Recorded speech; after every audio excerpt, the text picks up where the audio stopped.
દર્શક મિત્રો, પ્રાર્થના સંદેશ ન્યૂઝમાં આપનું સ્વાગત છે। આણંદ જિલ્લાના બોરસદ તાલુકાના કંકાપુરાથી કારેલી બ્રિજને લઈ ગામના જાગૃત નાગરિકો દ્વારા એક મીટિંગનું આયોજન કરવામાં આવ્યું। તૈયાર કરો દાંડી પુલ, તૈયાર કરો દાંડી પુલ, તૈયાર કરો। આણંદ જિલ્લાના બોરસદ તાલુકાના ઐતિહાસિક ગામમાં નેતાઓ દ્વારા કંકાપુરાથી કારેલી બ્રિજ બનાવવા માટે વારંવાર લોલીપોપ આપવામાં આવતી હોવાથી કંકાપુરા ગામની આજુબાજુના જાગૃત નાગરિકો અને અલગ અલગ ગામના સરપંચો દ્વારા કંકાપુરા ગામના રામજી મંદિરે મીટિંગનું આયોજન કરવામાં આવ્યું હતું।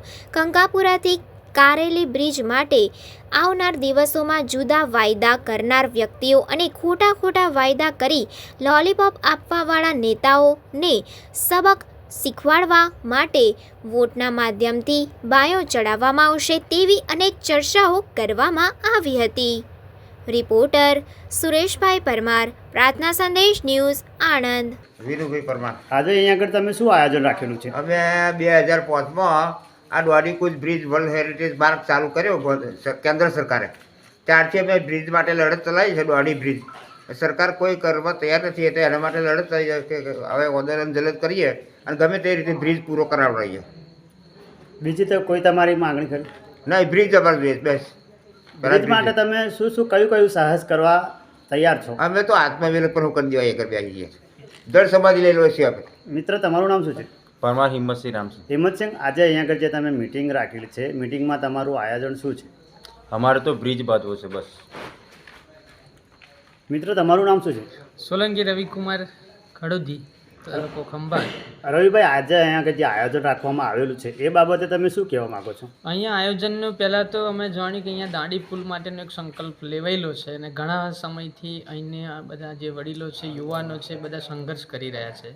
ખાસ કરીને આ જે વિસ્તાર એવો છે કે આ બાજુ ખડોદી, બદલપુર, કાળુ, કઠાણા, કંકાપુરા, દેવાણ, કઠોલ સુધીના જે ગામો છે એ બધા ગામો આર્થિક રીતે પછાત છે। આ વિસ્તારની અંદર કોઈ પણ પ્રકારનો ઇન્કમ સ્ત્રોત છે નહીં, કોઈ પણ પ્રકારની આપણે જે ફેક્ટરી હોવી જોઈએ એ પણ નથી।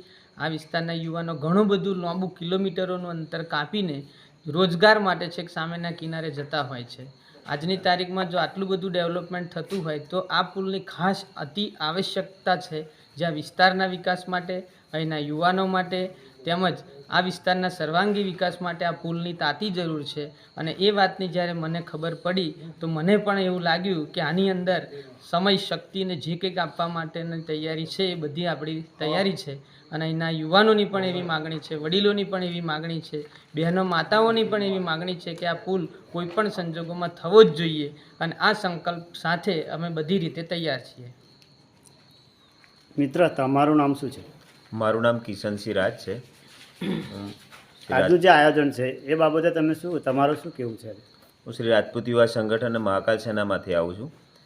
અત્રે અમે બધા ભાઈઓ બધા ભેગા થયા છીએ કે અહીંયા દાંડી પુલની રજૂઆત ઘણા સમયથી કરે છે। અમારા વિનુભાઈ સાહેબ છે તેઓ વર્ષોથી કરે છે, તેમની પાછળ અહીંના ગામના અગ્રણી વ્યક્તિઓએ પણ બહુ જ રજૂઆત કરી છે।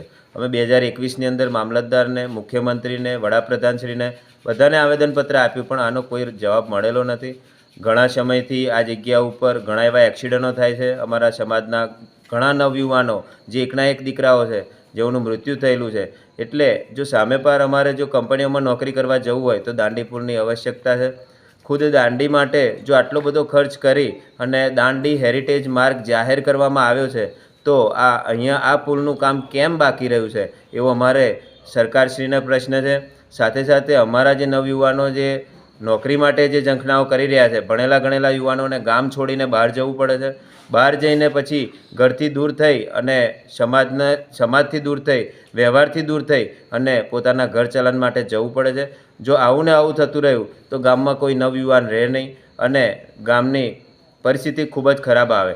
અને સાથે સાથે અમારે એટલું જ કહેવું છે કે સમાજના સંગઠનોએ ઘણી વખત રજૂઆતો કરી છે, ગામના સરપંચશ્રી હોય, ગામના નવયુવાનો હોય, દરેકની રજૂઆત છે કે આ જગ્યા ઉપર દાંડી પુલ બને તો આજીવિકા રહે। ઘણા એવા ઘરડાઓ અને આ ગામના યુવાનો દરેકની ઝંખના છે કે આ જગ્યાએ દાંડી પુલ બને તો ખૂબ જ સારું એવું ડેવલપમેન્ટ થાય, સાથે સાથે ગામનો એક જુસ્સો વધે, ગામમાં આવકની સાથે સાથે રોજગારી પણ વધે. એટલે અમારા સંગઠન વતી અને આ ગામ વતી અને આજુબાજુના જે ગામો છે એ બધાય વતી આજે દરેક ગામના ભાઈઓ અહીંયા ઉપસ્થિત છે. તેઓની બધાની રજૂઆત છે કે અહીંયા દાંડી પુલ બને અને સુગાડું સંચાલન થઈ અને આ જગ્યા ઉપર દાંડી પુલની માહિતી મળે. પ્રાર્થના સંદેશ ન્યૂઝની તમામ લેટેસ્ટ અપડેટ્સ માટે ચેનલને હમણાં જ લાઇક, શેર અને સબસ્ક્રાઇબ કરો.